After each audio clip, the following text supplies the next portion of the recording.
Welcome to STEM Unplugged, a monthly podcast designed to help you learn about STEM initiatives and to help advance STEM awareness. Now here's your host, Kelly Green. Hi there. We're so excited. Thank you for getting connected. I am your host, Kelly Green, the Chief Operating Officer of SciTech Institute, which is a collaborative nonprofit organization that is making STEM connections in Arizona and beyond. My team member, Claire Conway, is also on with us, and she is working to build the Arizona STEM learning ecosystem across our state. We are so excited for this special episode of STEM Unplugged and have an opportunity to discuss Earth Day with Matthew, the Director of Global Education from earthday.org. So let's get right into it, Matthew. Can you please tell us a little bit about earthday.org and what you do? Sure. So earthday.org grew out of the first Earth Day in 1970 and is now sort of an umbrella organization that organizes activities not just on Earth Day, but to kind of diversify, educate, and activate the environmental movement throughout the year and around the world. So my role within the organization is the Director of Global Education. So I coordinate all of the education initiatives, and that is kind of a big portfolio that includes creating content and resources for educators and for learners, but also kind of collecting and curating resources from partner organizations, and then getting that stuff out to partners. So kind of all the facets of the education program. Awesome. Thank you. And then it looks like this year's Earth Day celebration theme is Invest in Our Planet. Could you tell us a little bit more about that? Yeah, so this year's theme is Invest in Our Planet. And that's a call to action for individuals, for communities, for businesses, for nonprofit organizations, for governments, to take whatever steps they can to invest in a more sustainable future, right? And so we often think of this term investment as being a financial term. And of course, finances are important, but we're kind of reframing that idea of investment to think about investments in yourself. So kind of learning about the environment you have around you, but also building interpersonal relationships and making investments with your family and your community so that we can see these returns in the future for a more just future. So we've sort of expanded the concept of investment to make it about making an improvement and a more sustainable and green planet for everyone. So I'd love to know what got you into this position, right? Why do you want to work at earthday.org and make a difference? Yeah, that is a really interesting question. So I'll go back deep into my history. I'm a career educator. I've always been teaching in some form or another. I grew up as a summer camp kid in upstate New York, and then went on to be a summer camp counselor in Michigan and in New Mexico, in addition to New York, where I was a camper. And then transitioned that into a biology undergraduate degree and then a master's degree in elementary education. So when I kind of went into the teaching force, I taught middle school science for 5 years in the United States, 1 year in Honduras. And then when I got to a transition point, went back to graduate school to pursue a master's and PhD in global education, international education policy.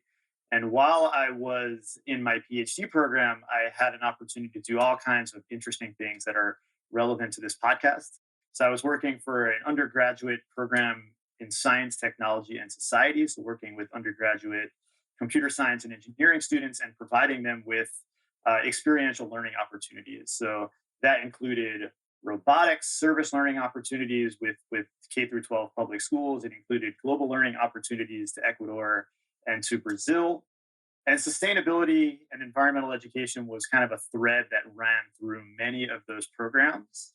In 2020, like most other folks, all the world was upended, right? So all of these kind of dynamic experiential learning opportunities that had been developed with partners in schools and communities in different countries were kind of put on pause. And at that point, I completed my dissertation and my doctoral work and was looking for whatever the next step was. And the opportunity to come and work with earthday.org, which brought in kind of all of these different pieces that I had been working on throughout my career. So working with teachers and with schools, creating global learning opportunities, and really being a networker and facilitator of education opportunities at different levels and across different organizational groups really appealed to me. So it really is a nice opportunity to kind of bring together lots of different skills and experiences and then grow within the organization. Incredible. We have a very similar journey, actually. But I'm curious, where in Western New York? I'm about 75 miles south of Buffalo. Well, I mean, it's that's a different. When I say upstate New York, I grew up on Long Island, so when we're talking about upstate New York, it's still downstate for you. I'm thinking like just north of Poughkeepsie, the Red Hook area around there. So still quite a bit downstate from where you grew up, I'm sure. So I love that you shared about your opportunities around the world, and experiencing other cultures is really key to understanding not only diversity, but the equity portion of access to education. Can you tell from some of your opportunities, bringing that networking and all that skills to this new opportunity? What are some of your favorite experiences you've had so far with the organization? So absolutely. So probably the most interesting part of my role is the big tent of earthday.org. So in any given day, I can speak with a teacher in Kenya in the morning about how they can use some of our toolkits in their classroom. And then in the afternoon, sit in a Zoom meeting with ministers of education from 3 or 4 countries and talk about the importance of global climate literacy. And then in the evening, have a meeting with the global education team about kind of what our next steps are in our content creation or advocacy campaigns or what have you, right?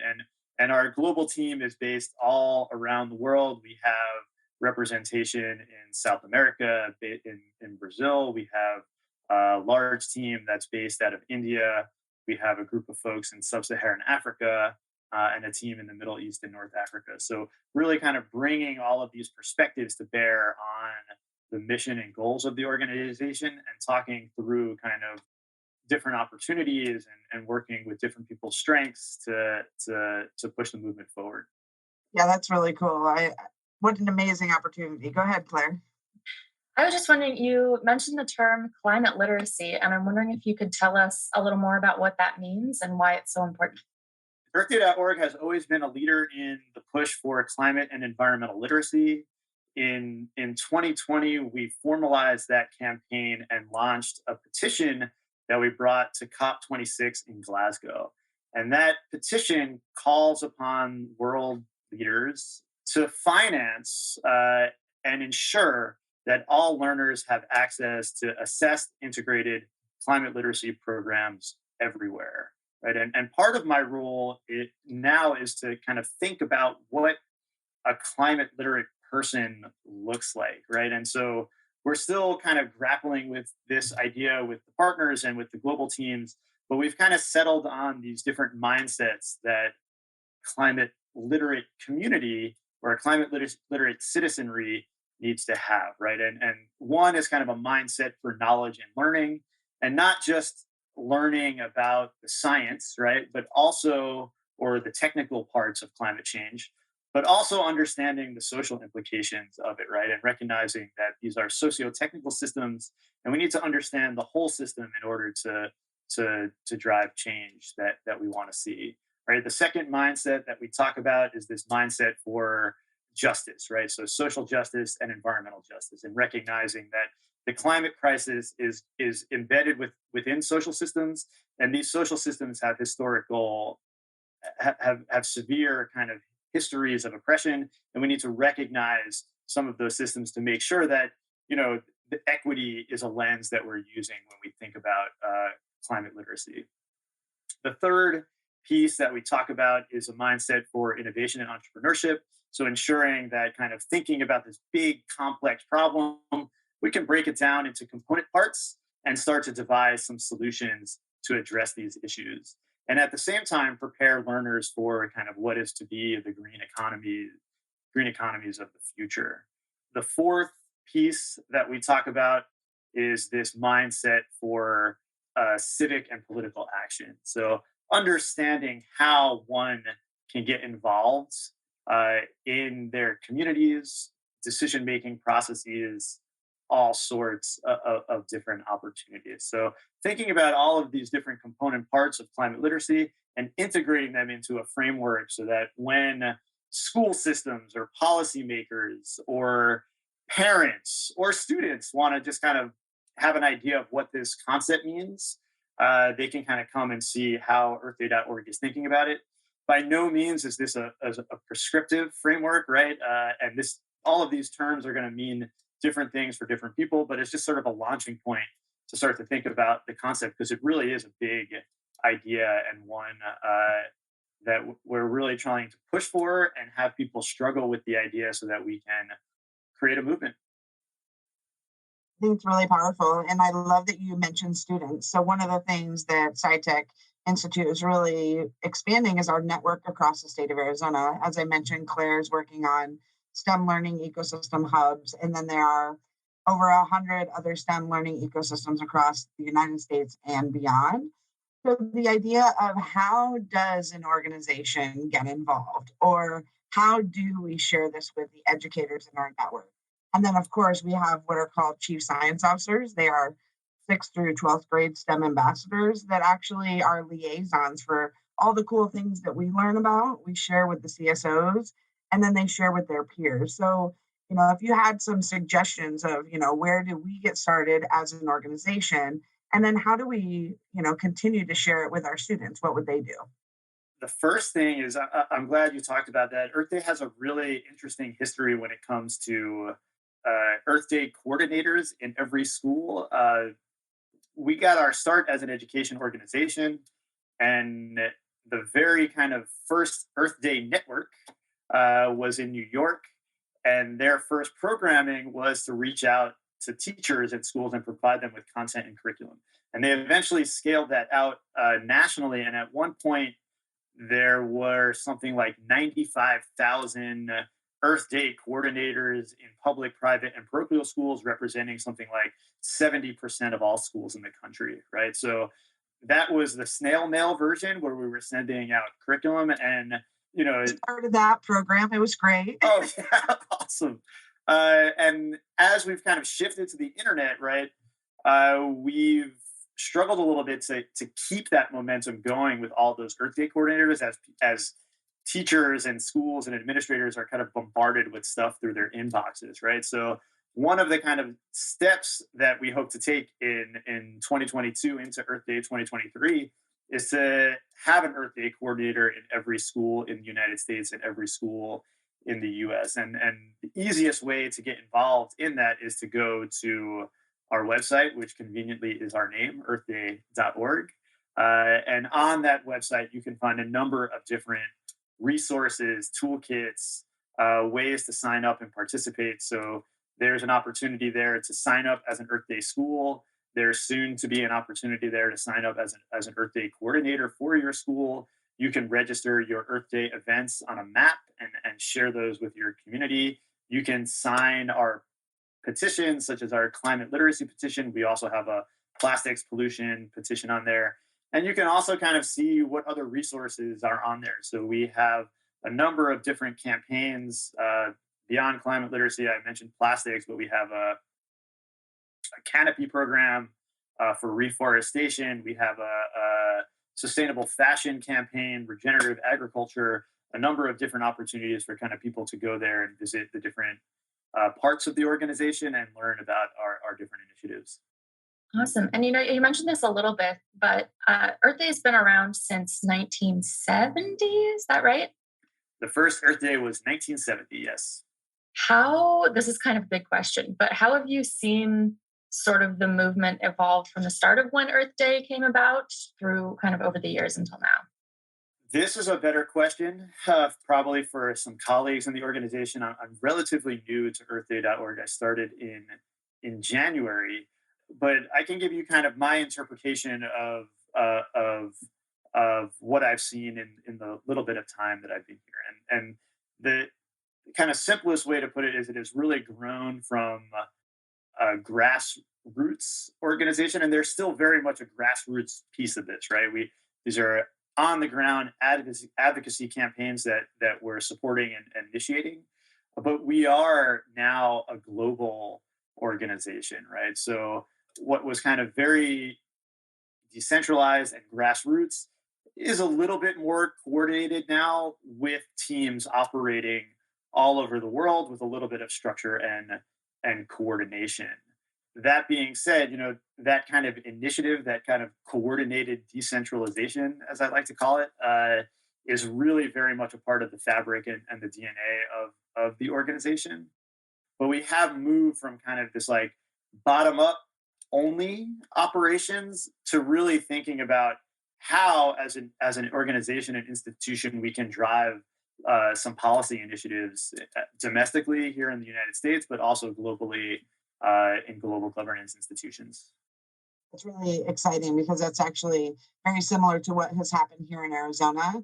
The launch of SciTech Institute was actually a very grassroots effort of going around to celebrate science and technology across the state, but manifested in locations or with organizations that really wanted to not only promote what was happening in their company or in their community, but also bringing awareness. So I feel like that's very similar to our very short time together. We've only had our organization or the Arizona SciTech Festival for just a little bit over 13 years.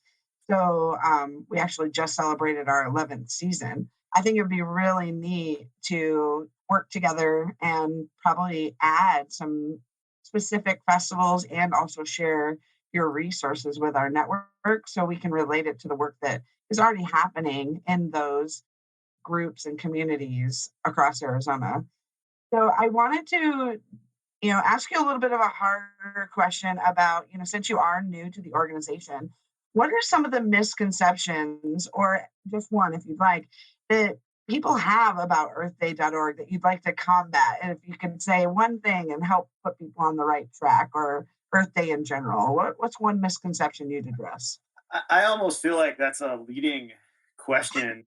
I think you all know, and probably everyone who's listening knows that probably the biggest misconception is that we only work on one day, and that's Earth Day, right? So, my siblings poked fun at me when I got this job, and they said, they're going to pay you to only work on one day. Ha ha ha ha ha. And no, right? We're not only working on Earth Day, but we Earth Day is sort of a tent pole or a flagship event in an ongoing campaign for our mission, which again is to diversify, educate, and activate what's arguably the world's largest environmental movement, right? So thinking about Earth Day as kind of both ends of the book, right? So both two sides of as an end point in the year, but also a launching point to what's coming next, and a continuation in some regards of different programs, right? So it really is kind of a tentpole for us to think about how we organize our year and how we organize multiple years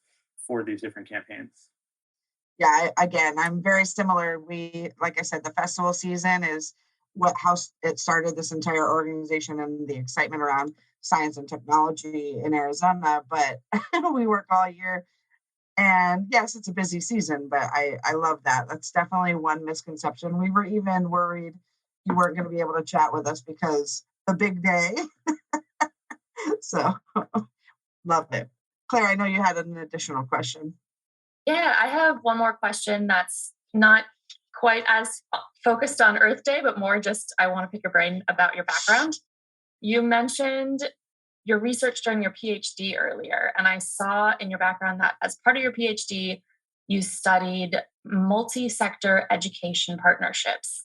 which is something that at SciTech and with the STEM ecosystem, we are really all about. So I'm wondering if there were like any key takeaways that you have from that research on kind of the best ways that people connect or the importance of those connections.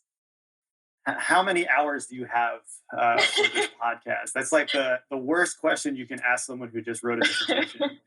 Yeah, so the dissertation and my research is about these transnational research and education networks. Specifically, I looked at one community in Brazil, the Bengo Kaipo community, an indigenous community, and how they worked with a network of NGO, government, and university partners for political, cultural, and economic sovereignty. The takeaway from that we can kind of extend more broadly, and the kind of conceptual model that I used within the research was this idea of boundary work and boundary objects, right?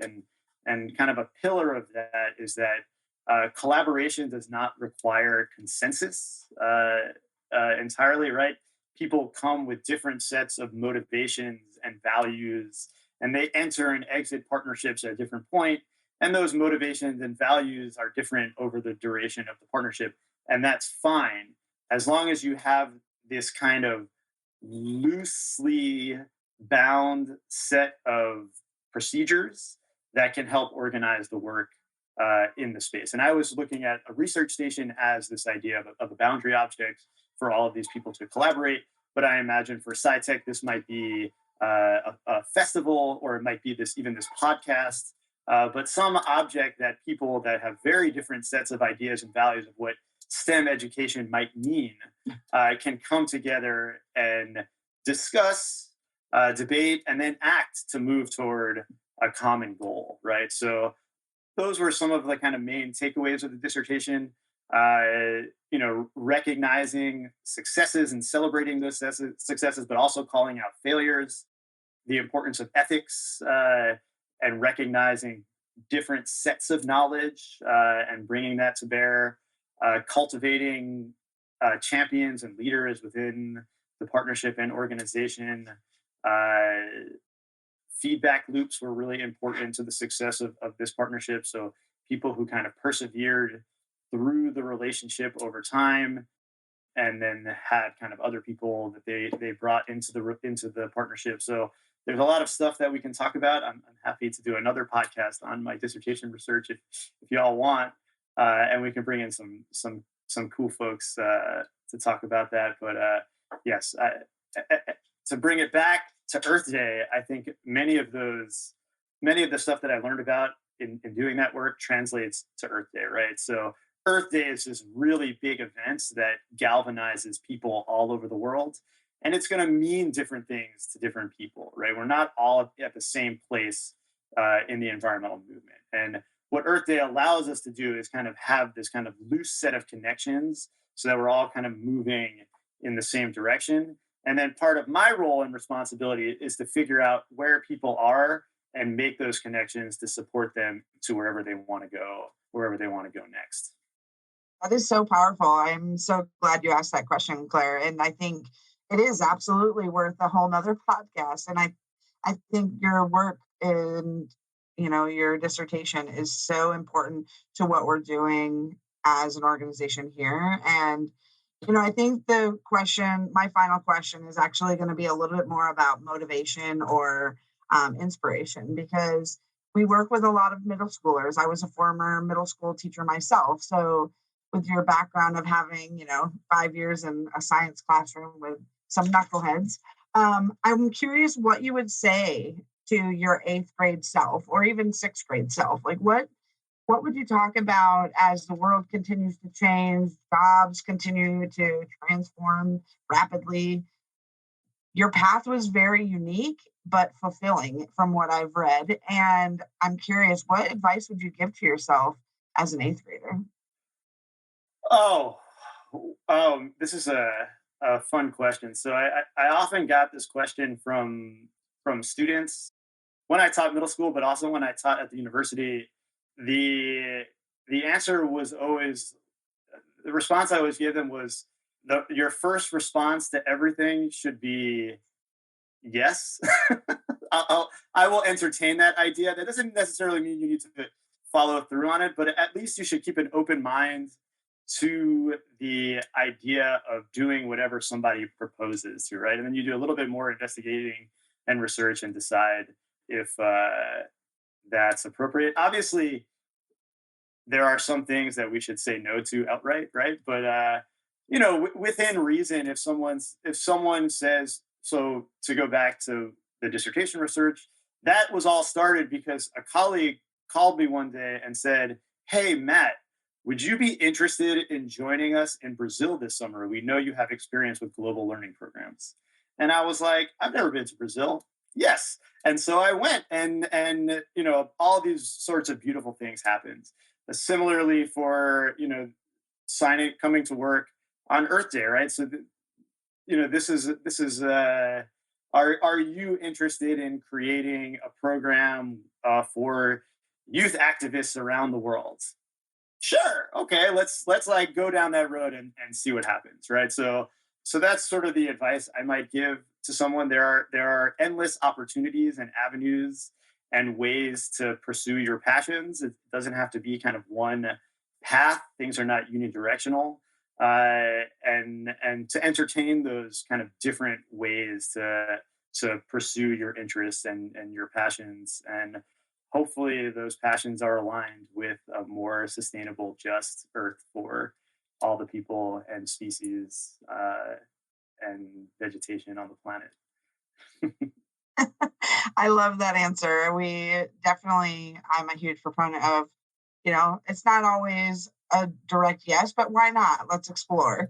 But I do like to encourage our student population that we work with, especially our CSOs, to at least try things that are different and be open to what might come your way. Even, young adults. I know Daryl is in the background on Business RadioX, and I'm always constantly pushing him to seek out new experiences. And sometimes they might think we're a little different, but I think we are open to celebrating in new ways and bringing a variety of people to the table to have a discussion. And I love that you said collaboration doesn't have to mean consensus, because that's just powerful for our whole team to take into consideration as well. So, we're really excited to have you on, and, to our whole STEM community, we want you to know that you can get involved if you are, an industry professional seeking ways to make an impact, especially on the lives of others or with your organization. But you need an opportunity to share. SciTech is ready to connect. Maybe you're a student searching for a mentor and you're not sure where to look or who's available or what you might be interested. Reach out. Maybe you're a community collaborator hoping to meet the right people and even, host an Earth Day event. Now we know Matthew. Let's connect and talk. So we want to connect you. We want to encourage you to think about events, tours, showcases, even highlighting your own STEM career journey. We want to go ahead and ask you one more final time, Matthew, if you have any final thoughts you'd like to share out for our listeners today.